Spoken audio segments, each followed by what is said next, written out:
Hello. It's me. I am back. I meant to come up here earlier, but I am in the process of still applying for jobs and also preparing for a move.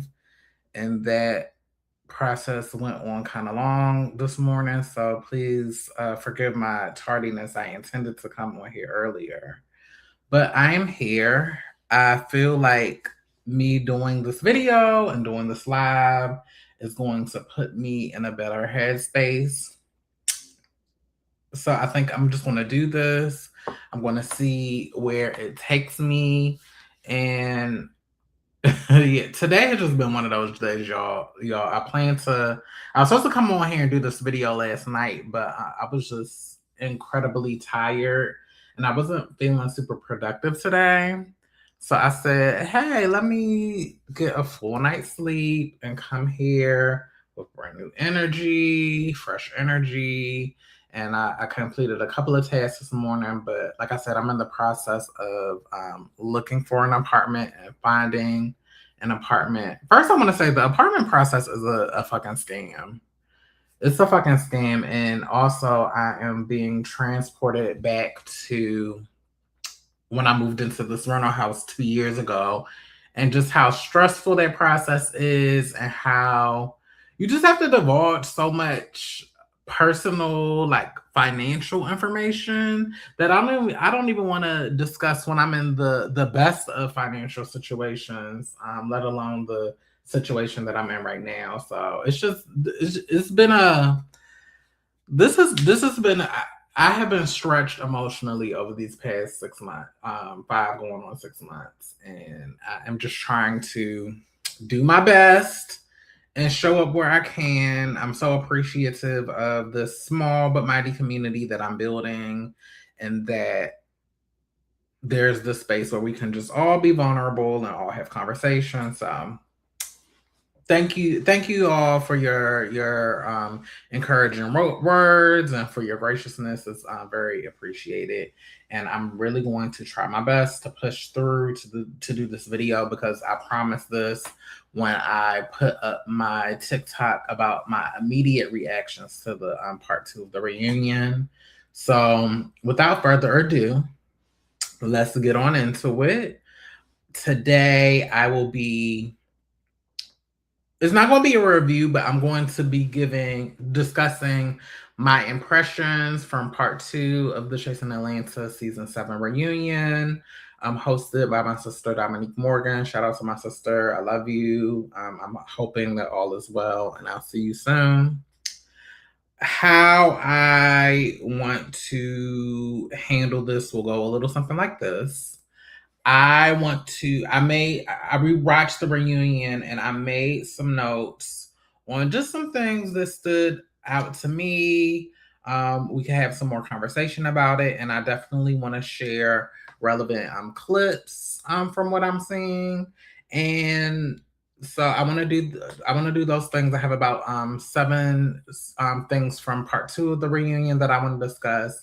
And then it's no secret that they ran out of time with part 2. And as a result, Andario recorded a part 3 to this reunion, which I recorded last weekend. And it will be airing tomorrow. So I'll be able to do a review on that once that comes out. But this review is limited to part 2. So I'm going to go through my notes. Then I'm going to talk about some things that I would love to see for this part 3 of the reunion, and then we can watch the reunion trailer together for part 3. I purposely didn't watch it because I wanted to watch it on here with you all. So let's start with the first thing that I want to talk about, and then I'm going to share the screen because I want to share actual clips from the reunion, and we're going to do that. For those of y'all on TikTok who are watching me, thank you so much for watching me. Please tap the live, send me hearts, send me loves. I definitely appreciate that. And if you want to get into the visuals, if TikTok is not enough for you, please join me on my YouTube page, AeonEsq 88. That's my YouTube page, so you can see what I'm talking about in addition to just seeing me talking. But definitely appreciate the love and support that I get on my TikTok page. Excuse me. Okay, y'all. So the first thing that I want to talk about immediately after the reunion, I posted a quick little blurb about my immediate reactions, and this is my first note that I have regarding Nova. Regarding Nova, I feel that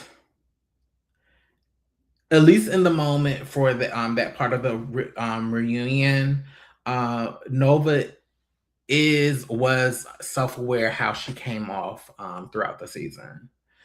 She was aware that she came off as a colorist. She came off as somebody that doesn't like women.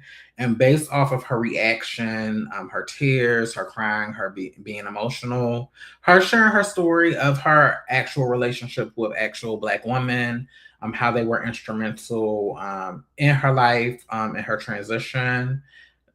In my opinion, Nova is very self-aware of how she came across the season. And like I said in my short, I think Nova was embarrassed. She was embarrassed. She felt some type of way. And for me, that's punishment enough for me.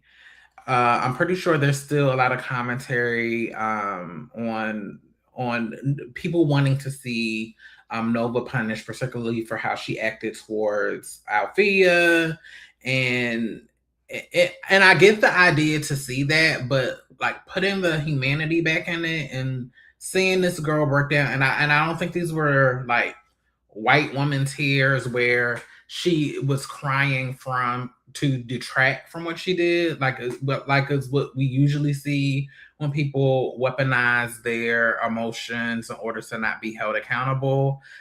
I would like to think that she was actually crying and that she actually got emotional because the intent of what she did didn't match the impact of how people responded to her, calling herself Redbone by her interactions with Althea. And I think that she felt bad about the situation. Now, did she give an apology to Althea? No. Um, but I also doesn't think that if they came back for another season or just period, I don't think that that would preclude Nova from giving Althea an apology. Maybe she just can't give it right now. So I do want to state that she did not give an apology, but I also don't think that Nova could never not give Althea an apology. It just didn't happen in that moment. And I feel like because it didn't happen in that moment, viewers wanted to punish Nova. And I just think at this point it's overkill. It's unnecessary. Everybody on that stage knew that how Nova moved and how she acted was wrong. And I think now Nova has time to kind of process her intent versus her impact. And I'm willing to give grace to her in this moment because it's not like she came back to the reunion and was like, yeah, I said it, I don't give a fuck, she can kiss my ass, yada yada yada. Her energy was different, and I just don't understand why I do understand why people were unwilling to really receive that. A lot of that has to do with transphobia, as I said in my immediate reactions from that video. But I'm willing to give Nova grace in that moment, and I'm willing to give her room to grow because, again, she's still a young trans girl, so she has a lot to learn. She has a lot of maturing to do, and I think her performance of the season is pretty evident of that. So let me see if I can pull up the clip where she's breaking down. So let me see. A lot more. So the context, because I feel like context is very important in this conversation. And I think context is important not to dismiss like you felt about what it was said or how it landed for you. But I think publicly, people perceived it as you knew something that was private that she had said would be hurtful towards her, and you pulled it out to attack when watching it back, they're like, "Oh, she's just telling Nova. She was just saying that's what ladies get." No, there's a way to say it. There's a way to say things. If I tell a girl, "Ooh, girl, you look so cute today," or if I be like, "Girl, you look cute," those two same thing, two different ways to say it. She said it because she knew what she was saying, and then she'll go on the lives and the reviews and who I want to be, who am I? Okay. I don't. That's stupid to say. Here we That's go. like your relationship with your mother and your father. Do you feel like those experiences shaped how you move through certain relationships this season, particularly with Althea and the other women? Because I think I don't remember seeing this in the episode or in any episodes, but people are saying online that you had stated that you don't like women. I misspoke in that moment on the lemon squeeze when I said I hate all women. I don't. That's stupid to say. That's like, you can't hate all women. You don't know all the women in the world. So that's stupid. I should have just been more direct with Alfie in that moment because it was just me and her battling. That's the same way as if she would have been like, that's why I hate trans girls. All the trans people would have been like, oh, see, she don't like trans people. So I get why people are saying what they're saying about me in regards to my comments. But I do apologize for saying that to the whole community because I literally love Black women. They're literally the reason why I feel like I have so much like confidence is because I was raised by a Jamaican Black woman. Because when my mom kicked me out at 16, Jamaican Black woman is the one who picked me up and let me come stay with her. And she was the one who told me like, she was the one who basically said I could just be who I want to be when my dad was my mom was This is what we needed. The whole point was to try to understand why people are the way they are. And I felt like even throughout this whole back and forth, neither of them took the time. And I'm going to speak fairly even when it is in regards to Althea. I don't think either of them took the time to try to understand. Okay, so I feel like that is enough. Yeah, I feel like at this point, this is definitely growing pains for Nova. I think she's very aware how the things that she said and how she moved landed. I hope that she changes. I hope she changes. We also did not hear her give a direct apology to Althea. I think Althea is more than deserving of an apology. I hope that it comes if they both decide to come back next season or just in passing. Because it was just that energy was just unnecessary. But let's move on from Nova. The second thing that kind of struck me is not a big thing, so we can just address it and move past it. Dominique had brought up how Ken gives mean film queen energy, and Ken clearly did not feel that way. But I would have to say that I think that Ken does give, at least from appearances, it gives, and Dominique was right on the money. It gives me femme queen energy insofar as the energy just gives like rich bitch labels, don't sit with me, you can't sit with us. And like, to me, Ken's inability to like really see that and really not, I don't want to say accept, but to be aware of it, to me shows a lack of awareness of how Ken may come off like in this group or in life. Not to say that Ken is not a bad person or Ken is not, hasn't done anything, but I think you always have to be mindful of the energy that you bring into the room. And Ken Doll does give that energy at times where it gives, you can't sit with us energy. And it's just to me, it just gave an example of how Ken is not aware of how he's coming off at times. Not that it's a big thing or contributed to any issues, but it's just something that stuck out to me. Let's move on to the next thing. Okay, so this is going back to Althea. I think this was a big learning lesson from Althea. And this is just an important lesson, period, on these shows. You have to assume that everything, as long as the mic is hot, you have to assume that everything you say can and will be used against you. So I understand that Althea told them that information about her child's father in an effort to just get closer to them or an effort to bond with them. Totally understand that. But however, on these shows, everything is fair game. Everything is fair game. So just for the folks coming into the show or whatever, you just have to be mindful that on these shows, everything is fair game.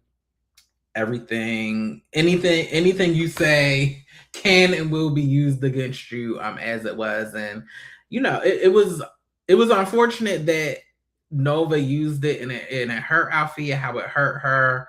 But at the end of the day, this is a TV show, and this is a reality show.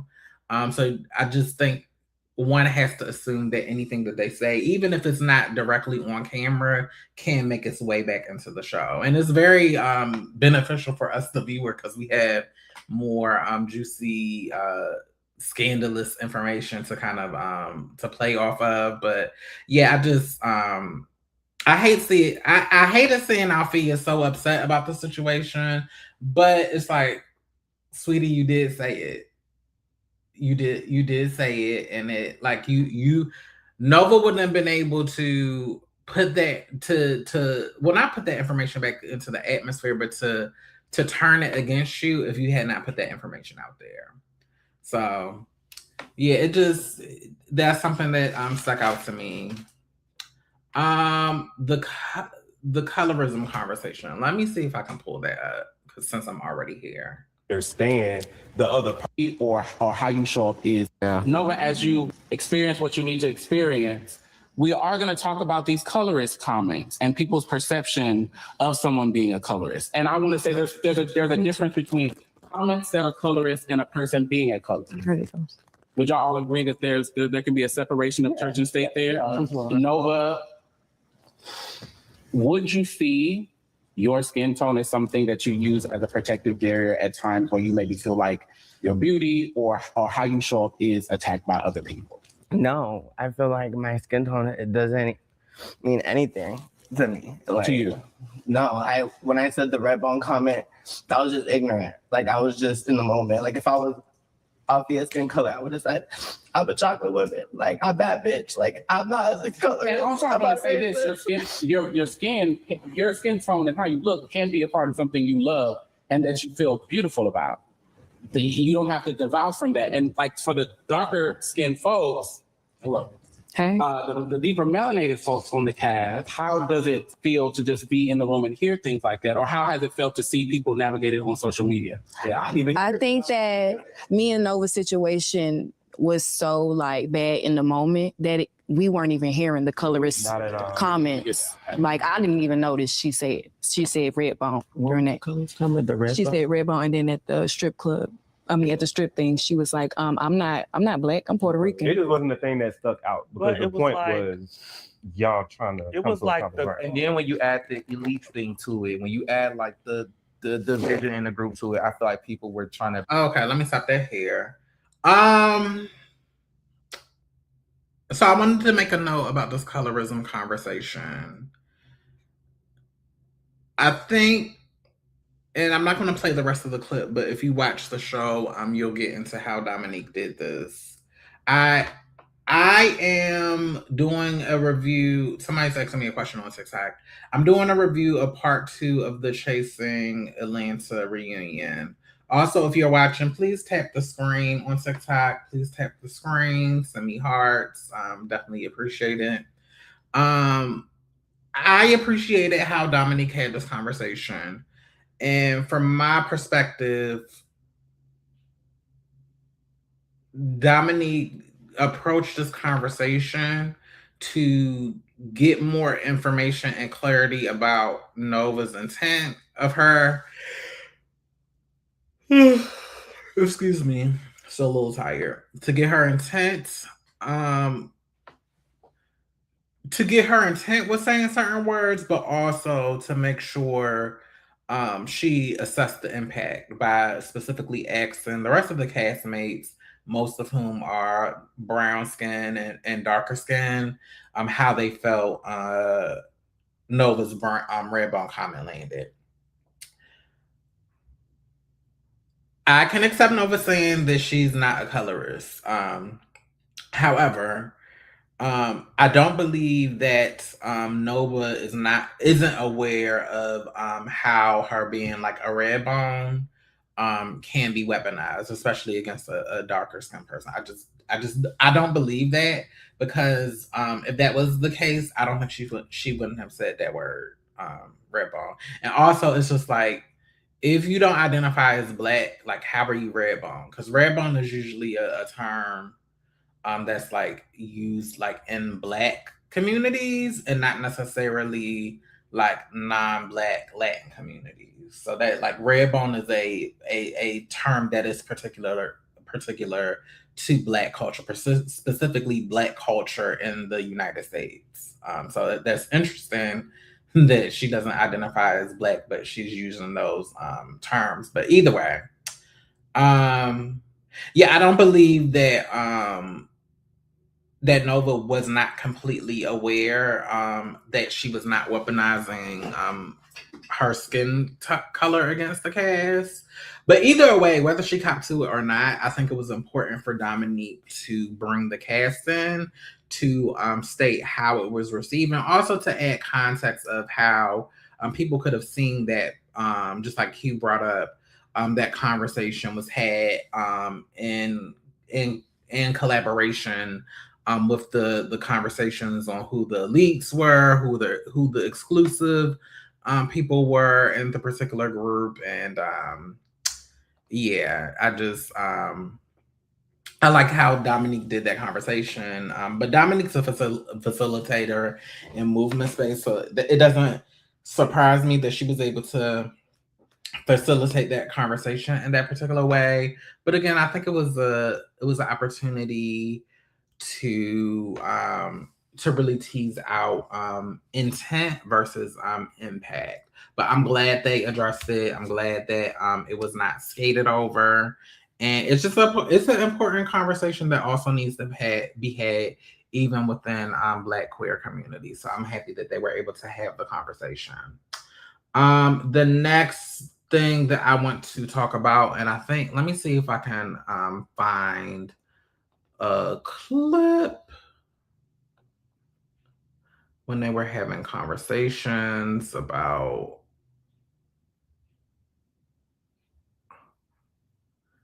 let me see.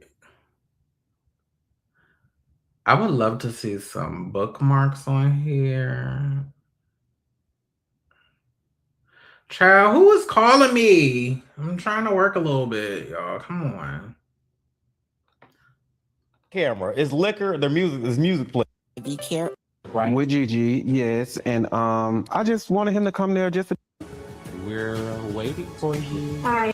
Okay, y'all. I'm looking for the segment where they were talking about their experiences being musical artists, and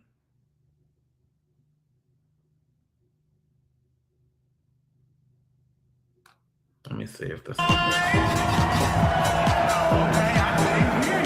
Think about this season. Noelle, shares concerns about dating. Faces like possible. This side has got me in a lot of rooms. Even like the first one come to fruition. Did that raise any questions for you about how opportunities are distributed elsewhere versus in the city that you were born and raised? I'm not going to speak on your experience, but I do know that from Atlanta, sometimes you have to know the right people and you might have to do certain things. And I've heard about that. And so I've opted to not do those things. Is this a casting couch? Like, are the girls looking dick? What's it? Let us know. I've heard a few people in the past have had to do certain things to get on that stage. Okay. And I've just never cared too much about it. well, I ain't never No, I didn't say I get on top of that stage. No. I think Like you're saying. I will say this: relationships are disruptors, right? As someone who has been the Grand Marshal for New York Pride, has performed in prides across the country, it's about who you know, and it's not always about talent. And I will agree with Jamil. But some girls do be sucking dick. Yeah. So, but when you think about that, as someone who's from here, Yeah. how does it feel to go outside of your home to be seen? Yeah, it was actually very sad, but it was also a nice opportunity to be seen by another audience of people. So the way I was able to come into that opportunity was it was literally an opportunity to apply. I'm not gonna beg, but if you ask and give me my worth and like make sure I'm treated as I should be, I'll do it. But I'm not kissing ass. I'm not sucking your Is dick. I'm not doing auditioning and submitting the way a lot of people have. I want to explain. Oh my God. I want We to can talk about explain that for a second. The way they treat independent artists, and these is queer promoters. Yes. Yeah. The way they treat us is if like we are the OnlyFans girls get more goddamn clout than we do. I've been places that have booked and flew me clear across the state and treated me like I. So I'll stop that right there.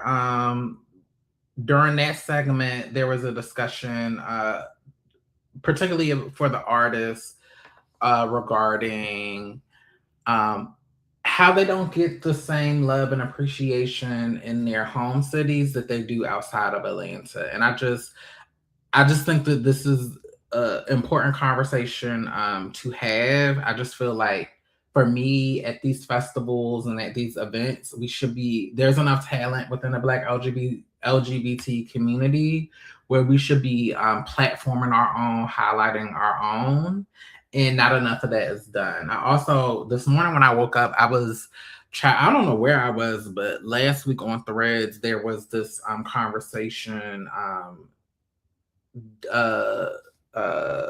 what's it?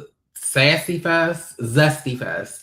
Some Black queer party promoter collective in New York City.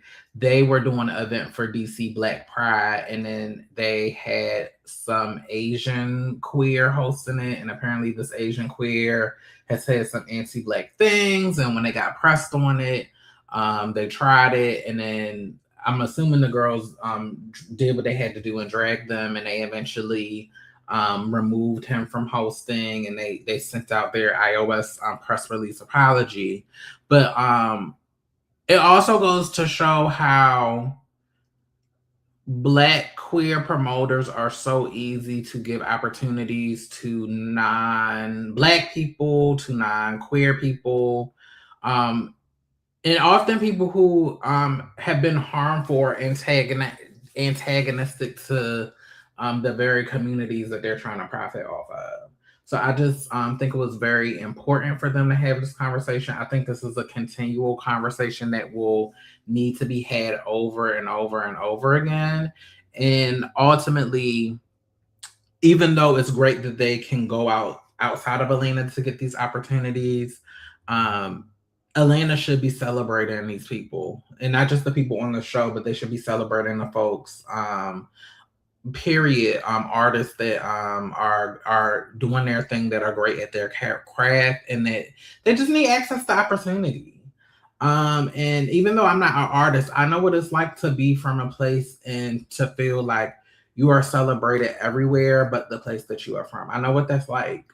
So I'm happy that they were able to have this conversation. It's a very important conversation, and I hope that this will result in them getting more opportunities and more visibility in the Atlanta area. So I only have two more things I want to talk about from this reunion. I want to talk about, and I don't know how long. I'm not going to play this clip for long because it could go on and on. There were great emotional moments for many of the cast members this season. I wrote their names down: Q, Althea, Tramel, Kendall, Dominique, Noel, Tony, K-Star. They had a lot of very great, real humanizing moments. Of course, when I reviewed the show, I talked about how much Q's story when he was arrested, just how that touched me. So I just thought, even with all of the drama, it was nice to see this balance regarding the story. It was just very nice to see. So let me try to see if I can go to the clip.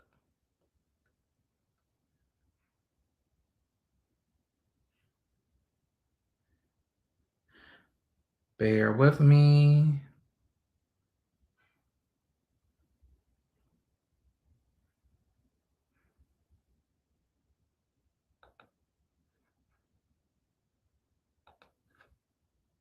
Found it. It messed me up. It was I put so much into it and like, I was like, I can't do no more. Even though I am struggling and going through it and trying to raise Ishmael on my own, I'm over here still trying to figure it out. I regret I moved back there. Yeah, I regret I moved. I just be hating that I can't be there because you know I'm your nurse and everything when you need me.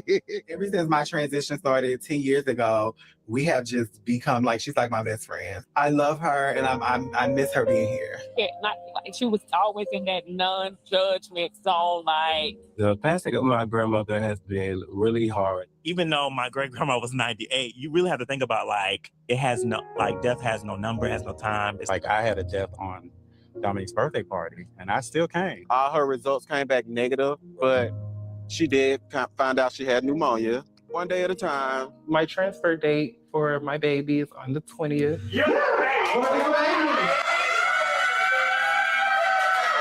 She in fact actually had a miscarriage. Oh my God. It was just like I just my face just got wet. Like I just started crying. I really didn't want to do anything because half the album was done and I really didn't want to do anything because everybody was just, I felt like everybody was dying on me.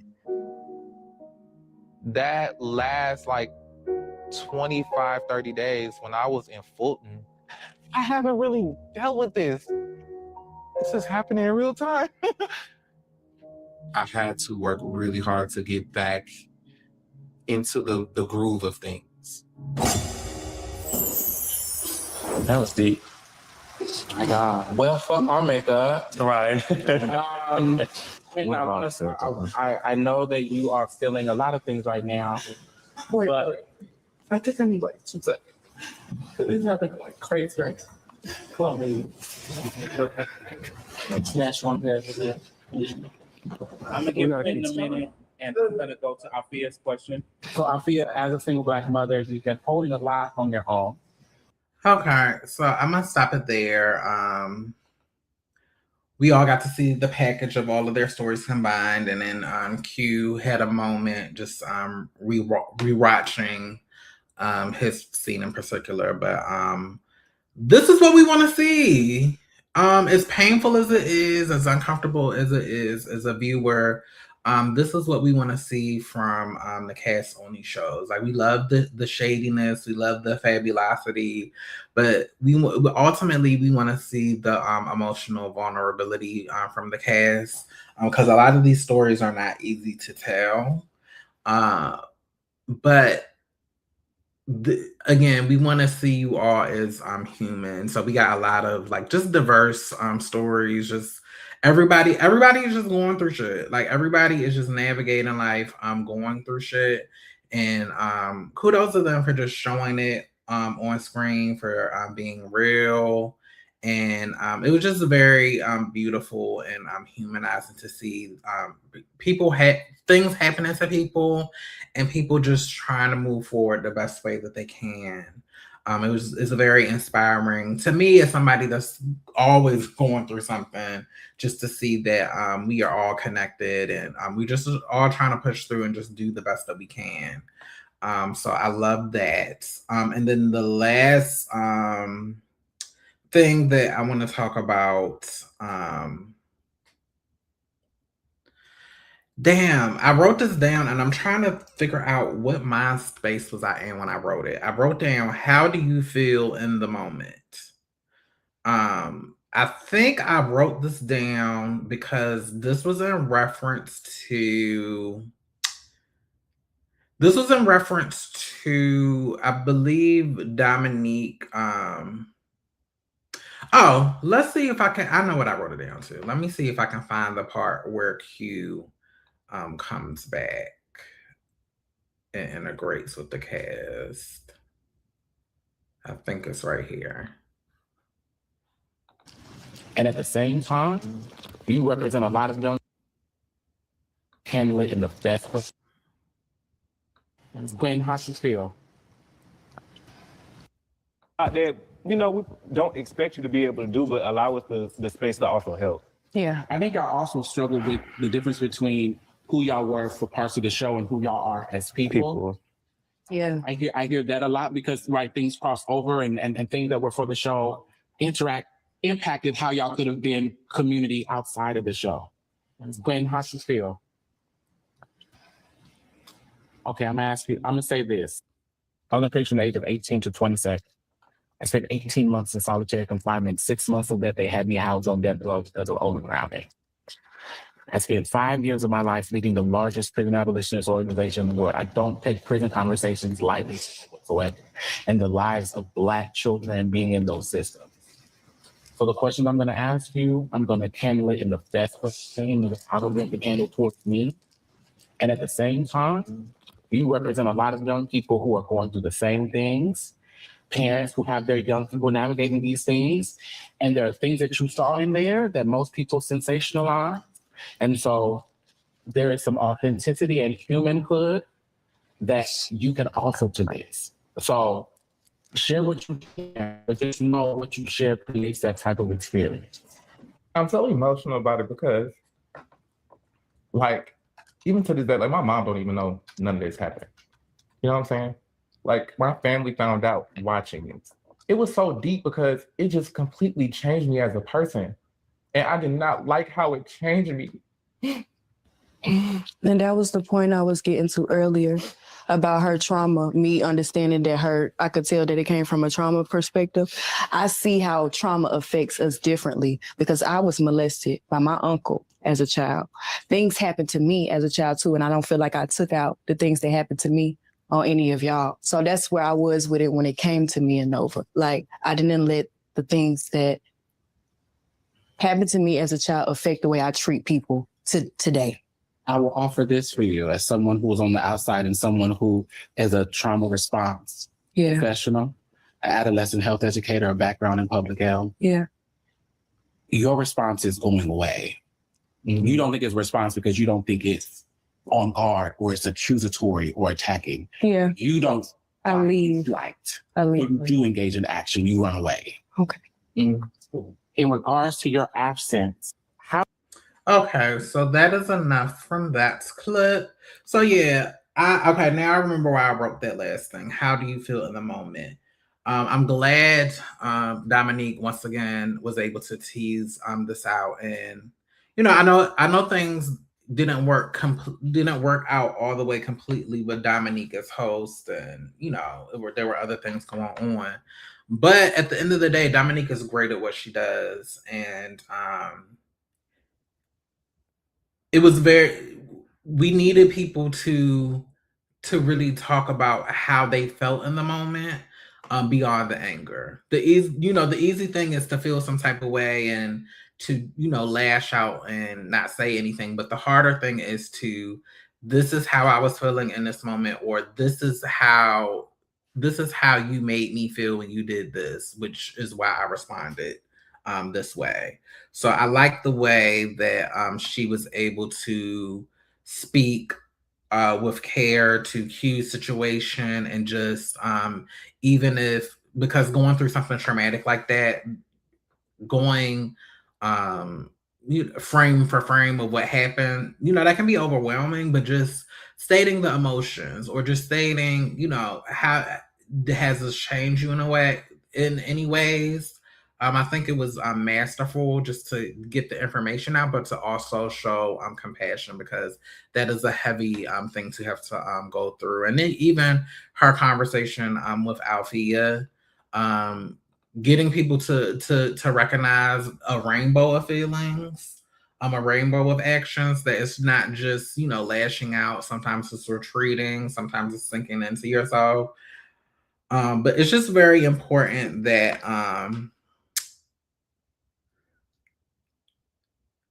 people are able to develop communication skills, so that when we're speaking to these interpersonal dynamics, people can really speak to how situations really impacted them, or how people's actions really impacted them. Because I think you don't get to the point of resolution until all parties are able to say how they feel, say how they were impacted, but also to the person, for them to state their intent, but also for them to state how they were impacted. So those are about 7 things that I saw during part 2 of this reunion, which stuck with me. I didn't want this to be a traditional like recap and all of that. There are other channels that do that. I think they do it very well. I think you should watch them. I know TTB does it, and the Chasing panel does a really good job at it. But I just wanted to just highlight the things that I think really stood out to me from part 2 of the reunion. As I said when at the beginning of this particular live, this reunion was not able to end fully, so they had to end it abruptly, and as a result, Ondario produced a part 3 to the reunion, which they recorded last weekend, and it's supposed to be airing tomorrow on Wednesday. And we are going to watch the part 3 reunion trailer together. And then I have about 6 things that I hope are addressed during this part 3 of the season summary reunion that I will discuss. And then we'll just close this video out right here because I need to get off. I have some more apartments I need to apply for, child. I'm trying not to let the day wear me out, but it's just worn me down, child. But let's get to the next thing.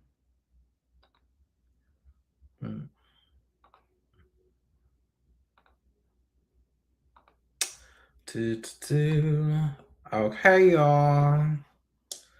Can y'all see? Let me make my screen smaller. Let me see if I can make this full size, honey. This needs to be full size. Okay. Let's let it rip. Let's do this. Welcome to the Chasing Atlanta reunion after the reunion. My name is Ondario Abrams, and I'm sitting here with the fabulous cast of Chasing Atlanta 7. Why didn't you share it? You don't even got no house for no car. He put me to the side. Call your friend out. You gonna use a sex work story to relate to a bunch of gay men and transgender women? I don't give a fuck. You're not gonna keep doing that disrespectful ass shit. This is too much for me. You look disgusting. Suck it in. We don't like it. Let's put the cherry on the cake. Now all of us are getting blamed for all of this shit. Let's talk about the fact that you were being shady, but the shade was towards me. You're not taking accountability for the fact that you knew gender. What the fuck is this? This is what I be talking about. When these cameras start rolling, everybody want to play a role. Bitch, I don't role play. Without further ado, let's jump right back in. This is the reunion.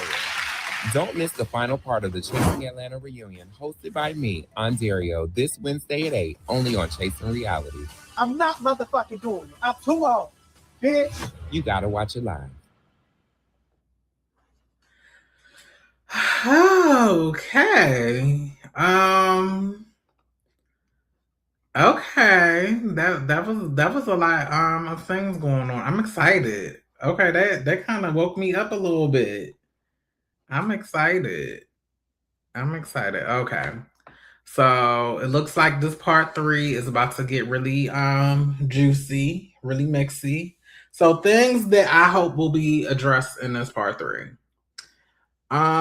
First, I'm curious to see will Nova actually apologize directly to Althea, as we just went over in part 2. No direct apology was offered. So I just want to see, will that happen? Will there be some resolution to their storyline? What's that going to look like? The second thing, will Althea's email be read? I kind of feel like throughout the season, and even during the reunion, so apparently when the fight happened, Althea sent this long email to production that was emotional, but also had some problematic pieces in it.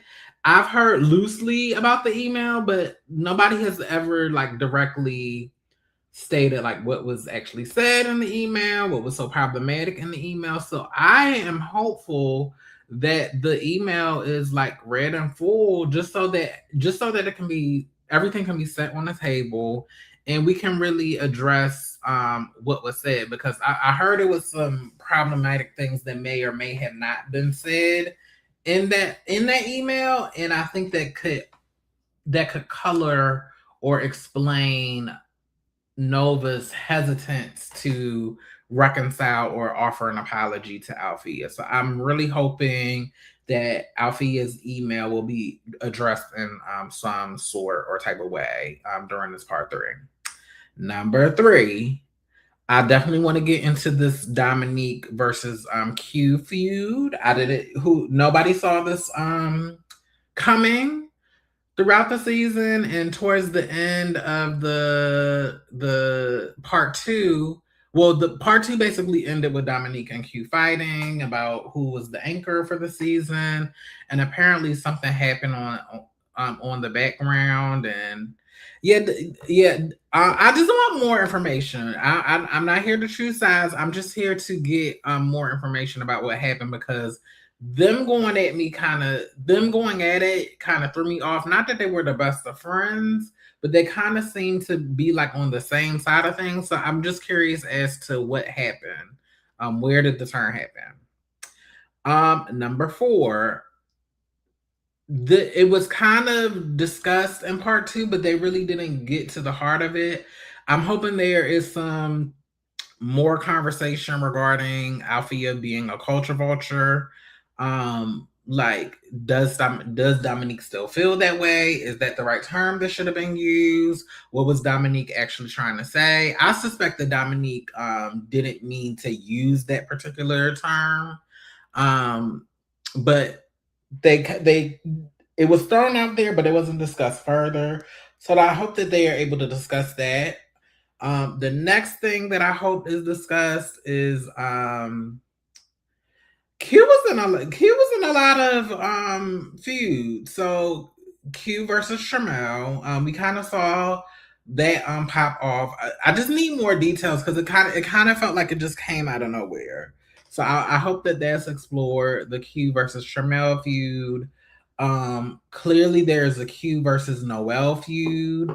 We kind of got little traces of that in part 1 and part 2 of the reunion, because apparently there was the Elites group chat that Noelle was a part of, and then at some point Noelle kind of came on the outside of that group and is kind of like the outside person looking in. So I would just like to get more details about that. And then lastly, I hope that there is a conversation regarding Q's temper. I don't think they got to it during part 2, but I suspect that they were going to get to that final episode at the house in Miami, where Q was just letting everybody have it, throwing shoes, and I like Q. I think Q means well. I think Q has a temper problem, as was shown on the show, and I just hope we get a little bit more context about the whys, the whos, the whats, the hows, and also, is there a path towards either working on that, or are you just trying to be friends with new people? I would just be curious as to what the conversation of that is, and then if you go into another season, will you try to address that? Will that be a part of your storyline? So I kind of want to watch this trailer one more time because it gave me life. Let's watch it one more time, y'all. Welcome to the Chasing Atlanta reunion after the reunion. My name is Ondario Abrams, and I'm sitting here with the fabulous cast of Chasing Atlanta 7. Hey, look what I did! Why didn't you share it? Bitch, you don't even got no house for no car. He want me to the side. Call your friend out. You gonna use a sex work story to relate to a bunch of gay men and transgender women? I don't give a fuck. You're not gonna keep doing that disrespectful ass shit. This is too much for me. You look disgusting. Suck it in. We don't like it. Let's put the cherry on the cake. Y'all all about to getting blamed for all of this shit. Let's talk about the fact that you were being shady, but the shade was towards me. You're not taking accountability for the fact that you misgendered. You did. What the fuck is this? This is what I be talking about. When these cameras start rolling, everybody want to play a role. Bitch, I don't role play. Without further ado, let's jump right back in. This is the reunion. Don't miss the final part of the Chasing Atlanta reunion, hosted by me, Ontario, this Wednesday at 8, only on Chasing Reality. I'm not motherfucking doing it. I'm too old, bitch. You gotta watch it live. Oh wow, this is okay. I'm excited, bitch. I am excited. Okay. So I hope you all are able to watch that tomorrow, and then I plan to do another review for part 3 similar to this. And a lot of y'all really liked my fashion commentary on the reunion looks, and it looks like the dress code was black for this part 3. So we're definitely going to, if I don't know if Chasing Reality did some pictures, but if they did, I definitely want to do another fashion review for this part 3, because I'm liking some of the black looks that I see. And yeah, I just I think this is going to be really fun to watch. It's going to be very juicy. So that brings us to the end of this live. I want to thank you all for watching. If you're part of the replay gang, thank you all for watching. Please be sure to like and subscribe. I apologize that I'm not as upbeat today. It's just life is whooping my ass, and I didn't want to push this off again. I always want to be a person, a woman of my word, and try to show up, but I can't lie. My energy is not in the best place today. It's just a lot of uncertainty. It's just a lot of things in the air, a lot of changes happening, a lot of decisions that have to be made, and I get overwhelmed very quickly. So please bear with me. This background will look different. I would love to move into a 2-bedroom situation, because it's very important for me, especially with me working from home, that I have like a separate room for like to do my work and for my computer.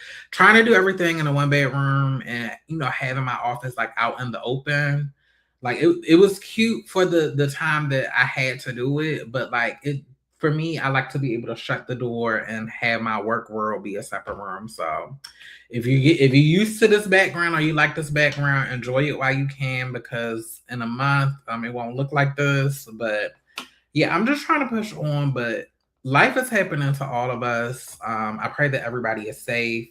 I pray that everybody is prosperous and is just able to push through and move forward. And